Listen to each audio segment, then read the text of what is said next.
wirede noon wota dey ko satti o on maayu si wona ko on julɓe jebbilaniɓe allah musidɓe tedduɓe allah subhanahu wa taala ka alqur'ana himo yewta haqqillaji men ɗin himo yewta haqqillaji men ɗin ko ɗum waɗi si alqur'ana on ko jomiraɓe haqqillaji en woni ko nafitortamo ɓen nanoɓe konngol ɗaɓɓa faamugol ngol gollitira konko faami e maggol ñiiɓa e gonga kan woɗɗito fenande nden siforɗo noon ko on woni jon hakkil amma tawɗo tefa ko e honɗum woni tefa ko honɗum wola tefa si wolama ko honɗum fanda tefa konko fanda ɗon ko honno ɗum gollitirte hay si ari hoccugol faamu ni tun e hoore kawral tefa gollitirgol ɗum haajaka on ɗon wala hakkil hayso kanko moƴƴini avion ji wirayɗe ɗen e bato jeeya ɗen ka ndiyan on ko neɗɗo mo allah wi mummunteji ɗin hino ɓuri ɗum moƴƴude alhaali idan musidɓe tedduɓe neɗɗanke o hino haani artirde fondo muɗum gon e dina allah kan o eto o wallinora ɗe hakkille makko o janga o faama dina allah kan fiyo o wawa wonde ka neɗɗan kako ka allah waɗi moɗon fiyo o heɓo gurnan duumiɗan wona luttugol ka aduna ɗo ko wuuroygol gurdan yelaɗan ɗan ɓaawo mayde nden ɓay pellet mayde nden kone gonga pellet immitangal ko gonga pellet ka dargal ton ko werdeji ɗiɗi pettu woodi ko yiite aljanna natuɓɓen ka aljanna ko ɓe woni wuuruɓe ɓen yahoɓe ɓen ka yiite ɓen ɗon gurdan alanaɓe mayde alanaɓe koye hakkude ɗum ɗon ɓe wonata sabu lette idan allah subhanahu wa taala o hino yewta en ka alquran mo yewta haqqillaji men ɗin ko ɗum waɗi simo adda nder ton lande tawata hay en ɗaɓɓiraka jaborgol ɗe ɗengal mo kala meɗen koye jabor haqqille mum ɗen jabora fondo muɗum gon jabora finde muɗum nden jabora kuuɗe muɗum ɗen e needi muɗum ndin e jikku muɗum on e jebbilanagol ɗum allah waɗugol jababu e gongaji on ko wi'i kon tawa ko ɗum ɗo wonno ko ɗaɓɓiraɗa idan ɗellande arayɗe nder ton wawɗe wanon ko ñinnugol gonga ko artirgol fondo e kan gonga ɗon woni ko wona e waɗede e nder ɗen ayeje ɗon allah subhanahu wa taala on no jeeyaka o addiɗe sifa ɗellande o wi enen e on yahowo hino hippi e hoore yeeso muɗum ko aden bonɗo on aden fasikijo on aden kefeero on sey wona o julɗo tawɗo tefa koye honɗum woni e yahude tefa ko honɗum waɗi tefa alhaali muɗum hino yaadi e sawaba ka yaada e sawaba on no o ugginiɗo hino gusora yeeso muɗum gon anda ko honto tippi anda ko honto woni tippa allah wi e on wowɗo ni ko on woni fewuɗo on ka ko on tawɗo hino yahude e laawol fewugol foccingol ɓeɗo ɗiɗo ko hombo woni fewuɗo on jababuye on arali ka aya a ɗaɓɓiraka wigol ko oɗa on mo annduɗa ɗon ko kanko woni fewuɗo on hakkude ɓeɗo ɗiɗo ko ɗaɓɓiraɗa ko wurugol gurnanɗan on ɗon hani wurude ɗan fiɓa finde moƴƴere finde sellude rewira allah dewe ɗe o sar'ini ɗen e nonene o sar'iniri noon e hoore laɓɓinalngol mo dewal ngal jikkinora jikkuji moƴƴi ñentina sunna nulaɗo on sallllahu alayhi wa sallam woɗɗitoɗa kala sabu tikkere allah e kala sabu kuddi allah e lette makko no jeeya eɗen lande allah wi'u yerli hino fota ɓen anduɓe ɓeɓe anda neɗɗo janguɗo faami on noon on emo janga on ɓeyɗiɗo hara hino fota ɓeɗo fotata hato jina hay yo goto jabane ɗum ɗon idan ɗo kadi sifa wala ɗum ɗo ko ɗaɓɓiraɗa ɓay tun hiɗa andi janguɗo on faamuɗo on hino ɓuri o mo janga on ko a eto jeeyeɗa e janguɓe ɓen ka ɗaɓɓugol gandal ngal ka wakkilagol fama ko jangi kon ka gollitirgol konko jangi ɗon ka noddugol e muɗum ka muññagol e hoore ɗum ɗon idan musidɓe tedduɓe neɗɗanke o ɓaawo a andude wondema moƴƴere nden sharia allah on diina makko kanko ɗum ɗon woni ko hanuɗa iwtirde ɓaawo muɗum haray hino waɗɗima etagol ha wa'a noon sabu ya andu wondema on neɗɗo tawɗo hino ñiiɓe e hunnugol ahdi allah on neɗɗo tawɗo firtata ko haldida na kanko e allah ko ɓe ahodi na kanko e tagore allah nden ko ɓe ahodi fodde himo mari feere himo ñiiɓe e muɗum ɓen tawɓe hino tokki konko allah yamiri yo tokke jokkagol e enɗan ɗan jokko e diina allah kan fiɓo e finde tawhid nden ñentina sunna nulaɗo on sallllahu alayhi wa sallam ɓen tawɓe hino sifori hulugol Allah, huli mo ha mawninimo, huli mo ha ñiiɓi e yamirore makko nden, huli mo ha woɗɗiti e haɗore makko nden. ɓen tawɓe hino sifori hulugol e ñawore bonde. ñawore bonde ñande dalngal wona toñede, ñande dalngal toñe ala. a toñiroytake ɓeydanede bone, a toñiroytake ɗuytanede moƴƴere. ko woni ñawore bonde nden ñande ko ñawo yeede ha tawe bonɗi muɗum ɗin hino ɗuɗi ɓuri moƴƴi muɗum ɗin. hare an on a heeɓi ñawore bonde. on tawɗo hino huli onnone ñawore ɗon. on tawɗo hino muññi koddoruyeji Allah ɗin ɗi Allah hoddiri ɗin ñaawi e hoore makko, sattendeji e lorraji e nawnaji e tampereji. himo muññi ɗum sabu Allah, sabu heɓugol wela e Allah on, sabu yeeso Allah ngon. on tawɗo hino ñiiwi e julde nden, tottande ka nde hana tottede ɗon, ka juulirde ka nde noddante ɗon, e noone no nde hana tottiranede ɗon. harana afini a tawi hino uggine, no ɓante, no sujje, no tawiye, no salmine, hara hiɗa andi ko honɗum woni ɗum, hiɗa andi ko honɗum fanda e ɗum, hiɗa andi ko wowlete e nder ɗum. on tawɗo no sifori nden e ñinnugol julde. on tawɗo no sifori nafɓugol jawdi muɗum ko Allah arsiku ɗum kon. ndi jawdi ko Allah okkuma ndi ɗuuɗi wo, ndi fanɗi wo, ndi Allah rontine ndi, o waɗe ronuɗo ndi, ndi ko e juuɗe woɓɓe wonnon. Allah egginini waɗindi e juuɗe ma sabu a jibinano ɗo hay hunde e ala. amma ye kadi accandi fof ɗo, sina kala ko tawɗa a waɗi fi hoore ma. honɗum woni fi hoore ma on, ko ñamuɗa lannuɗa e ko ƴettuɗa waɗɗa fi Allah, ɗum ɗo wontinanima yeeso a tawoye ton ka Allah. amma ko lutti kon ko accataɗo e coffre-fort ji, ko wattataɗo e banque ji, ko accataɗo e tiroir ji, ɗum ɗon fof hay hunde a jeeya e muɗum. ñande gila ka wonki maɗa kin sorti iwi e jungo ma, yahi e juude woɓɓe go kadi. idan siforɗo nafɓugol ɗin jawdi ɗon fi Allah. ɓen siforɓe duñirgol moƴƴere nden bone on. mo fewtiniɓe bone ɓe ƴetta moƴƴere nden ɓe ruttira on bone, woni ko konngol, woni ko kuugal.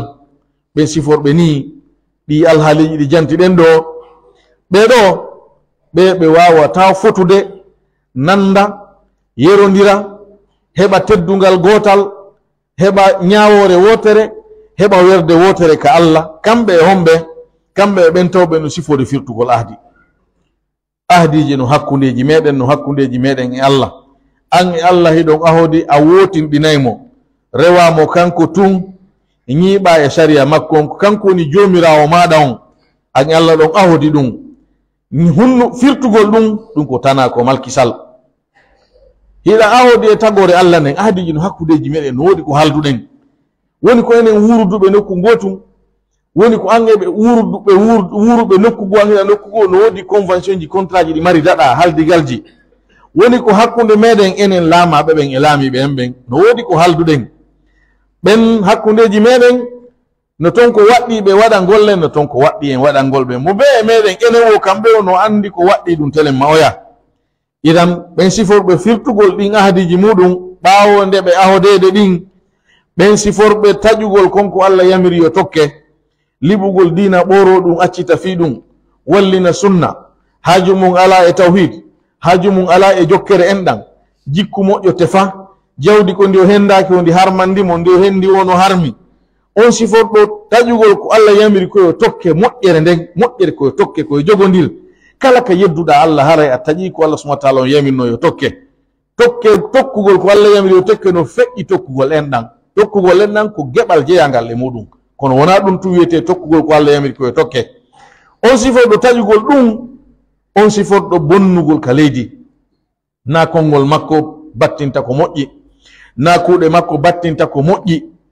kanko on battini ko moƴƴi telema makko, soni o wodaka, o yahi ma o maayi, ma o fanki, o wolali.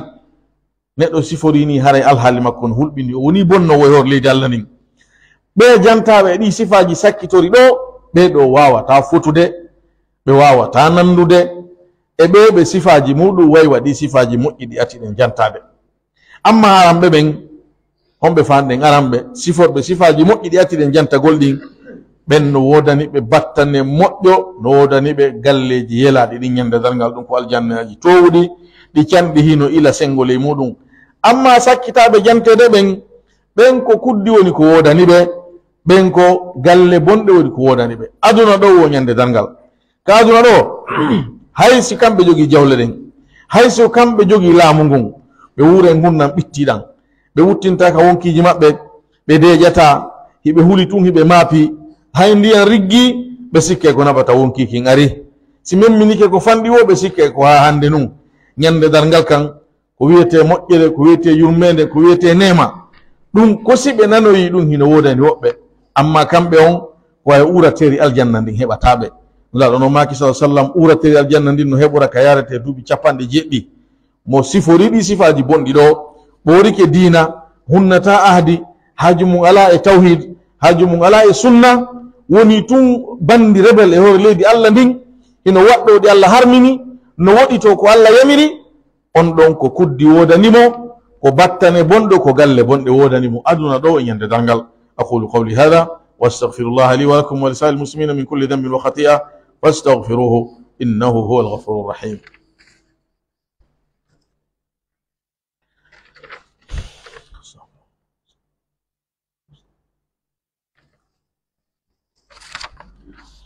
الحمد لله على إحسانه والشكر له على توفيقه وامتنانه وأشهد أن لا إله إلا الله وحده لا شريك له تعظيما لشانه وأشهد أن محمدا عبده ورسوله الداعي إلى رضوانه صلى الله عليه وعلى آله وأصحابه وأتباعه إلى يوم الدين.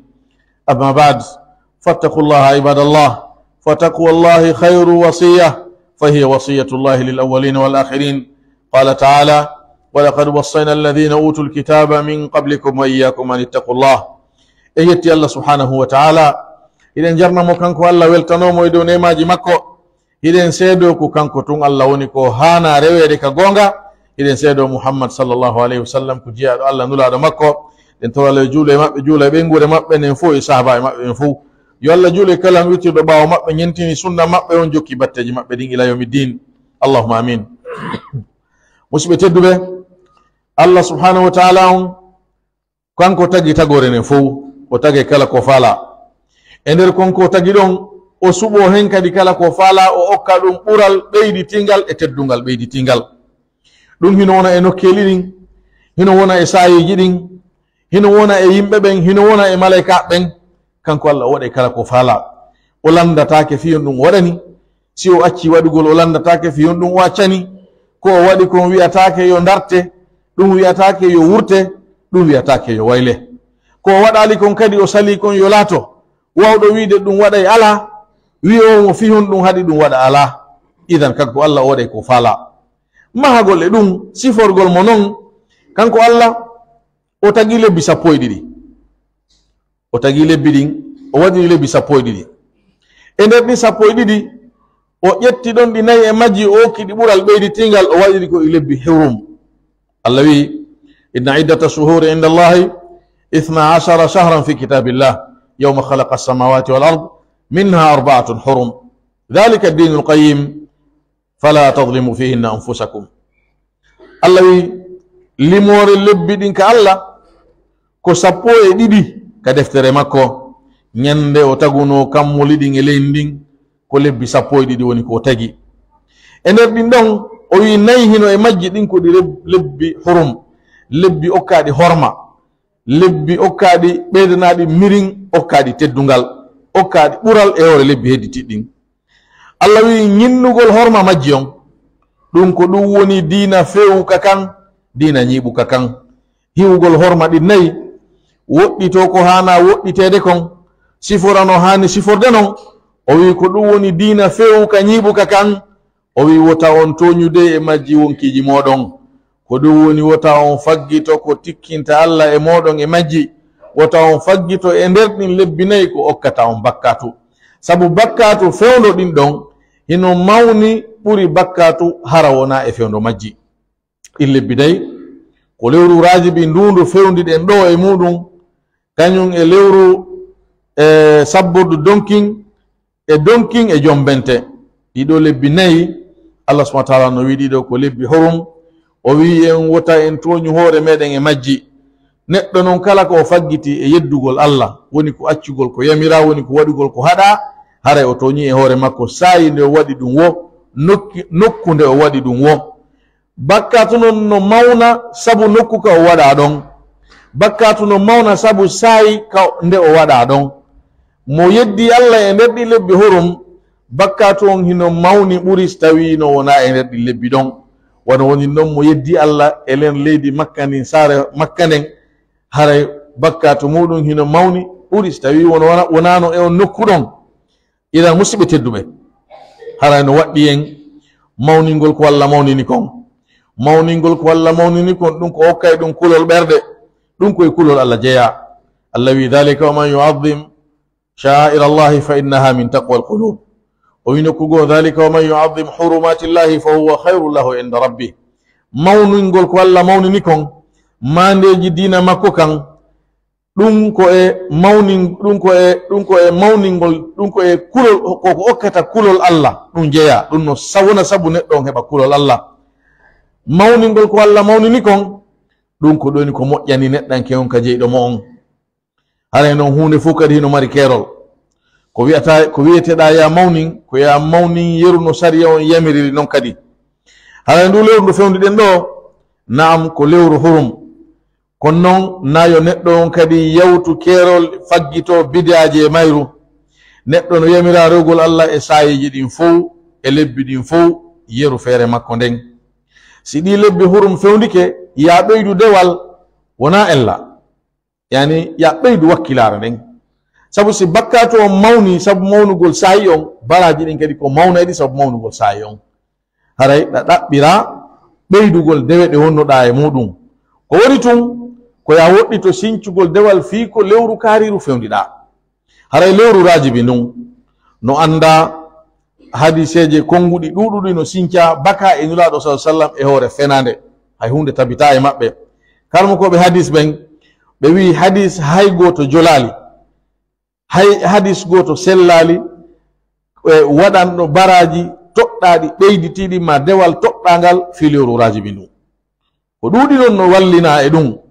mo juuli jemma jowa ɓon, ma jeɗɗa ɓon, ma sappo e go'a ɓon, ma ñande feccere mayru, ma mo hoori ngal ñallal ɗon, ma mo itti sadaka e ngal ñallal ɗon, ma mo waɗoyi umra e ngal ñallal ɗon, ma mo tokki en ɗam muɗum moƴƴike maɓɓe, ma mo itti sadaka mo waɗi ɗum ɗon fop hay hunde muɗum ala ko mari dalil.